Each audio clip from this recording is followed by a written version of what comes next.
Have you ever wondered what lurks in the shadows of ancient texts? What names were whispered in fear for centuries?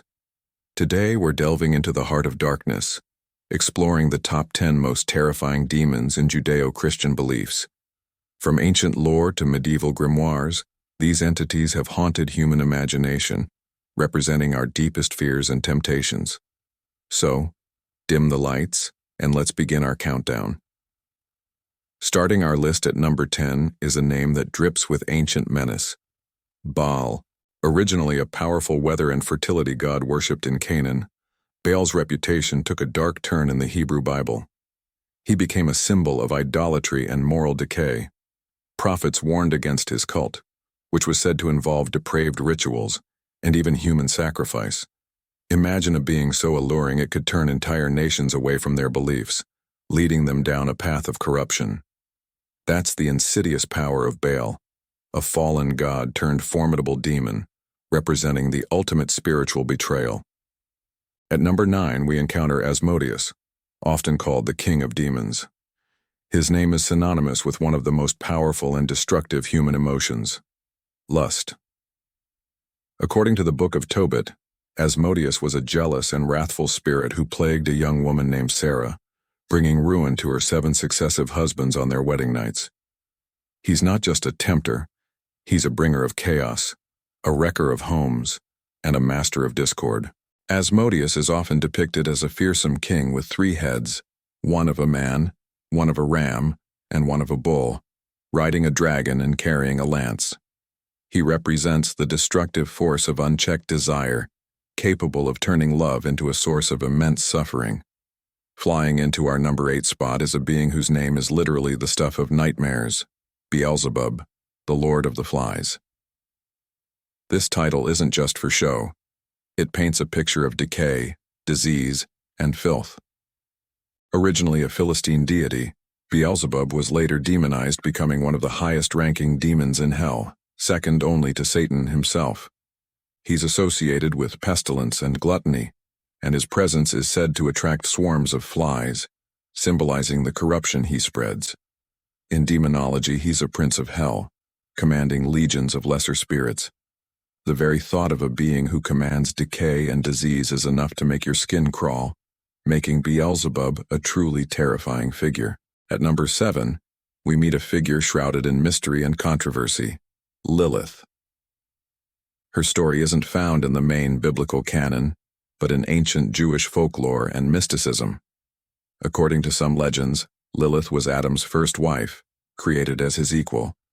When she refused to be subservient to him, she fled the Garden of Eden and became the mother of demons. She represents wild, untamable feminine energy, chaos, and the night. Often depicted as a seductive and dangerous figure, she is said to snatch children in the night, embodying the fear of the unknown and the dangers that lurk in the darkness. Lilith is a powerful, complex figure, a symbol of rebellion and a terrifying matriarch of the demonic realm. Now, plunging into the abyssal depths for our number 6 entry, we face a creature of pure, primal chaos, Leviathan. This isn't just a demon. It's a cosmic monster of unimaginable scale. Described in the Book of Job and the Psalms, Leviathan is a colossal, fire-breathing sea serpent, its scales like rows of shields, impervious to any human weapon. It's not simply an animal, but a symbol of the untamable, chaotic forces of the pre-creation ocean. God's victory over Leviathan represents the establishment of order over chaos. The sheer idea of a creature so vast and powerful that it embodies the very concept of cosmic disorder is profoundly terrifying. It reminds us of how small we are in the face of nature's most awesome and destructive power. Crawling into our number 5 spot is Abaddon, also known as Apollyon. His name means the destroyer, and he lives up to it.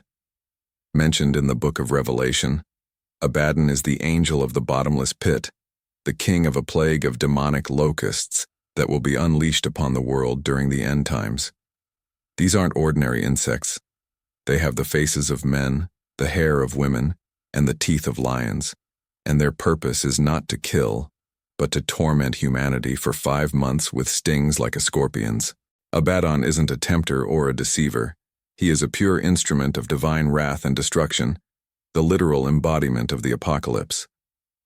His arrival signals a period of unimaginable pain and suffering, making him one of the most dreaded figures in eschatology. At number 4, we have Mammon. This demon isn't a monster of claws and teeth, but his influence is just as destructive. Mammon is the personification of wealth, greed, and avarice. Jesus famously said, "You cannot serve both God and Mammon," highlighting the corrupting power of material wealth. Mammon doesn't need to physically attack. He whispers in our ears, tempting us with riches, power, and worldly possessions, leading us to betray our values, our friends, and our faith. He represents the soul-rotting sickness of materialism, the idea that a person's worth is measured by their bank account. In a world often obsessed with wealth, Mammon's terrifying power is more relevant than ever, a subtle poison that can corrupt the best of us from the inside out. We're now in our top 3, and at number 3 is Belial. His name is often translated as worthless or wicked, and he is one of the most powerful and evil of all demons. In the Dead Sea Scrolls, he is the leader of the sons of darkness, locked in an eternal cosmic battle against the sons of light. Paul, in the New Testament, asks, "What harmony is there between Christ and Belial?" This portrays him as the complete opposite of all that is good and holy. Belial is a king of hell who embodies lawlessness, rebellion, and anarchy. He is a master of deception, promoting confusion and sin. He represents the very principle of anti-creation, the desire to undo all order and plunge the cosmos into a state of absolute evil and nothingness. Our runner-up, at number 2, is the great deceiver himself, Satan. While the name is often used interchangeably with the devil or Lucifer, the biblical character of Satan is specifically the accuser or adversary.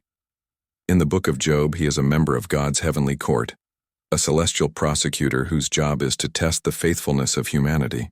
He argues that people are only good because they are rewarded for it. He's not a mindless brute.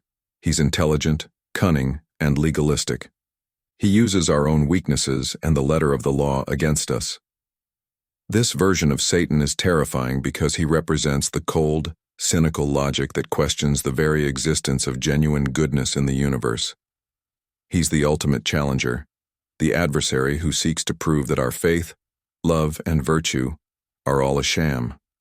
And now, the moment you've been waiting for. The number 1 most terrifying figure in Judeo-Christian belief is Lucifer.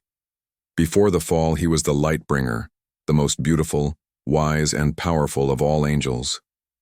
His story is the ultimate tragedy of pride.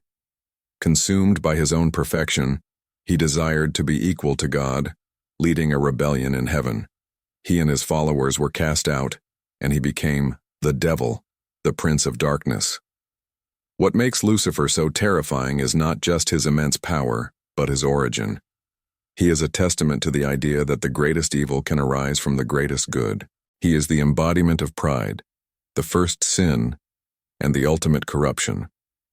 He represents the terrifying potential within all creation to reject its creator and choose a path of eternal darkness. His fall from grace is a chilling warning about the seductive and destructive nature of pride.